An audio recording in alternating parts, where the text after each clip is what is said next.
Good morning, or maybe it's good afternoon for you.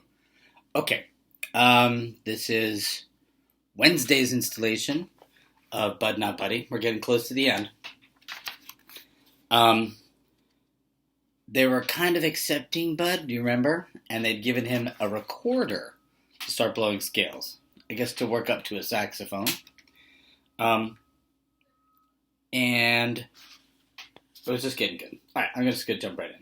I'm going to read back just a couple of sentences because it was just great. Don't thank me until you've been through a couple of hours of blowing scales. We'll see if you're still grateful then. Now, all that is left to give the little stuff here a name. Miss Thomas said, I don't like the way the car's been sounding too. I think I'm going to go check the air in the trunk. She picked up her coffee and started to leave the kitchen. You don't have to leave, Miss Thomas, said Doodoo-Bug. Darling, I know that. It's just one of those man things that you all think is so mysterious and special, and I have absolutely no interest in. The only thing I can hope is that the process has improved since you four were given names. Then she left the room. So they're getting their, jazz band name. So as soon as she was gone, Steady Eddie, that's a jazz band name, Steady Eddie. Hand me your axe and stand up, Bud. I was starting to catch on to this Grand Rapids talk here. I remember that an axe was an instrument. I handed Steady my recorder, and I stood up in front of him.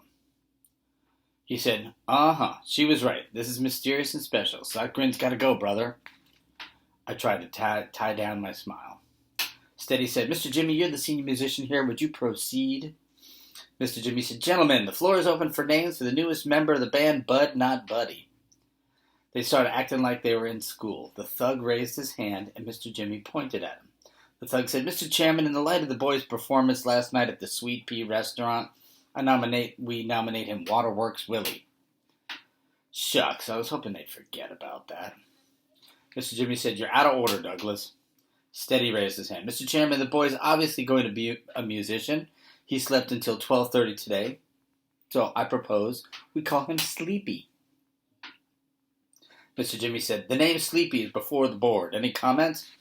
Dirty Deed said, Too simple. I think we need something that let folks know how slim the boy is. Doodoo-Bug said, How about the bone?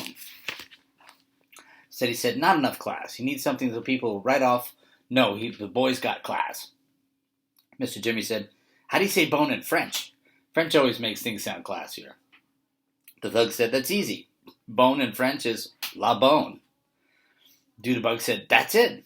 La bone. No, it doesn't have a ring to it.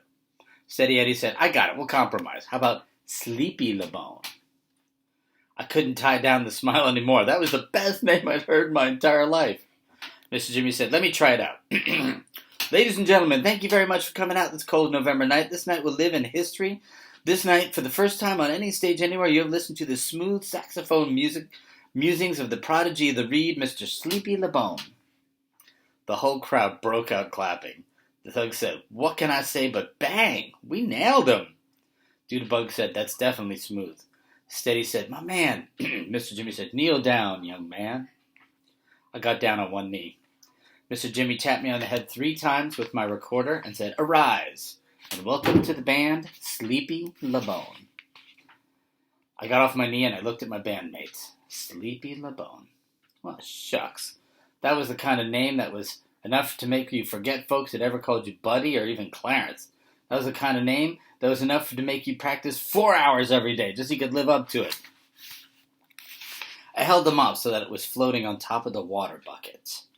I was pretending that it was underwater boat and Mama's read to me 20,000 leaks under the sea. He's making fun of 20,000 leagues under the sea, but he says here, I don't know if you can see it, 20,000 leaks under the sea. Captain Nemo, I whispered, pretending I was sailor. Aye, matey, the squabs have only been available to plug 10,000 of the leaks we have, so we have 10,000 left. Get it, leaks. And dadgummit, we're going to run down with all hands on board. I looked up to make sure no one was watching me too close. The dusky devastators of the Depression were still putting their instruments on stage, waiting for Miss Thomas and Mr. Jimmy and Herman Calloway. I whispered, Heavenly Father, all is lost, and then I made the mop sink in the water, drowning Captain Nemo, matey, and all the swabs. They went down with a bunch of bubbles, soap suds, and dirt.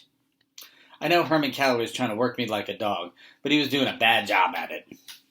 I had already wiped the tables and chairs down in the log cabin, and I was going back to clear mop the floor the second time. It was a piece of cake. The bucket even had a thing on top that you could use to wring out the mop, and Herman Calloway didn't know actually how much fun I was having. Making somebody work hard isn't as easy as it looks. Some folks are good at it, and some folks aren't. Some folks can look at you and tell if you're even thinking about slacking off, and they'll add you work to it faster than you can say about Jack Robinson. Some folks will find an excuse to strap you even if you're working as hard as you ever did in your life. I stuck the mop in the wringer. I pretended it was somebody at a washing machine not paying attention to what he was doing, getting his whole body pulled through. I let the handle up to see what was left of this poor soul before someone yelled out, 1, 2, 1, 2, 3. That's what a band says when they start. I looked up. The thug was brushing his sticks across the ground gold medal thing next to his drum and making it sound like soft rain, like it was commencing on somebody's tin roof. Well, instead of sounding like rain, splashing any way it wanted to be, the thug made it sound like it was coming down a steady, bouncing way. He's going to start describing the music that he hears. Then Dirty Deed started making the piano sound like it was kind of a drum. For a second, it fell in with the rain paths the thug was making. And then it took off, and it made you think of Niagara Falls must sound like. It sounded like big, bright drops of water splashing over and up. The drops would fall loud and clear as anything. Before you knew it, they're right back in the thug's steady, bouncy beat. He was describing jazz, like the give and take of the musicians, like the water, Okay, is the sound. Steady Eddie started snapping his fingers real soft in time with the piano and the drum, his toothpick jumping right along with his fingers. He put his axe to his mouth and blew, but instead of the horn making music, it seems like he made it talk. He blew one long, low, rumbly sound, and I knew right then, with that one deep, sad moan, it was the most beautiful sound in the world. Steady held the note for a long time, then made the sax drift away from the rest of the storm of music. It swirled and floated back and joined the rain sound that the thug and Dirty Deed kept doing. And I just stood there. I didn't even hear Miss Thomas and Mr. Jimmy and Herman Calloway come up from behind me. Miss Thomas rubbed her hand across my head and said, "Bud, you've done a great job. The place is sparkling." I was going to say thank you, ma'am, but it didn't seem like talking was the good right thing with all these wonderful sounds coming from the stage. Mr. Jimmy said, "LeBon, looking good, son." Herman Calloway just grunted, and the three of them walked on stage. Mr. Jimmy picked up his horn and joined in the storm. Miss Thomas sat on a stool, closed her eyes, and ducked her head up and down. Mr. Herman Calloway stood next to the giant fiddle, bobbing his head too. Then he put one of his hands near the top of the fiddle and began pulling the strings with the other hand. Every time he patted the strings, it seemed like something wide and heavy was walking slow and easy. Sounds of the bass. Or it seemed like he was thunder, soft and far away, getting closer. All the instruments blended together, just like the smell in the library, and you couldn't tell which one was your favorite. First you'd say it was Jimmy on the trumpet, then Doodoo-Bug on the trombone would make you think it was best. Then Dirty D would make the piano sound like water hitting big rocks, and you'd know there wasn't anything that sounded as good until Steady Eddie made the saxophone sing and dance and talk around everyone else's music, and you'd swear the only sound you ever want to hear again. All the while, Herman Calloway and the thug just kept everything moving by making the drums and the giant fiddle pound a soft, steady beat, like someone's heart turned up loud.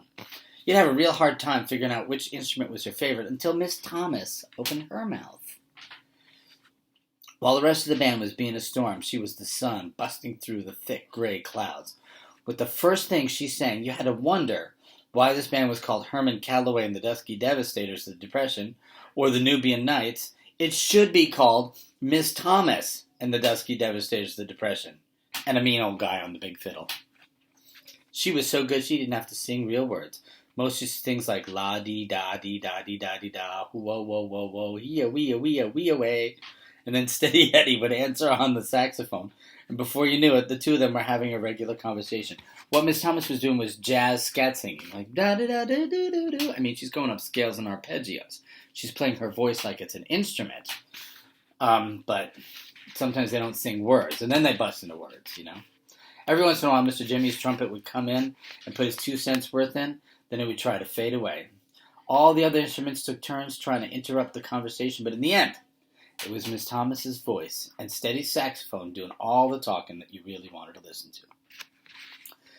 Finally, Miss Thomas did a bunch more do-dee-do-dee-do-do-dos, and Steady answered them, and when you thought you could understand this language they were talking, She broke out into American, and she sang, "We haven't met since G, but it's nice to see you again.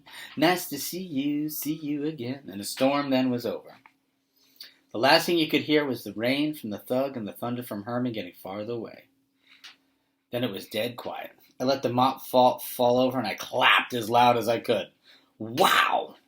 Miss Thomas stood up and did one of those curtsy bows. I clapped louder. I could see why this band got to have 6 exclamation points behind their name. We got in 2 cars to drive for an hour and a half north of Grand Rapids. We were headed to a dinky town called Mecosta. I got to ride with the band while Mr. Jimmy and Herman Calloway and the instruments were rode in the other car, the Packard. Miss Thomas stayed back at Grand Calloway Station. I've been living with Miss Thomas and the band for 7 days now, and this was already my 3rd trip on the road. All right, I gave you a little bit of Chapter 18, and there's only 2 more. So maybe on the road tomorrow, we're going to discover something very interesting. But in the meantime, hasn't it felt good to have Bud be cared for? He's super positive. You might want to mention to your parents, I think he's kind of like a character called Candide, which was a super famous novel that your parents and I had to read maybe in high school or college, called Candide by Voltaire, where he's just super positive, but all this stuff's happening to him. And it helps us see how horrible a situation is, but it also makes us study the human character a little bit. So we're all feeling good that Bud has been taken in by these musicians, even though Herman Calloway still wants to find out the real story in Flint. We're at the 12-minute mark, I can see. So, we will pick this up tomorrow. Hope you did your social studies reading and your science watching. Science watching was the inner planets. It's very good. Okay. Talk to you tomorrow.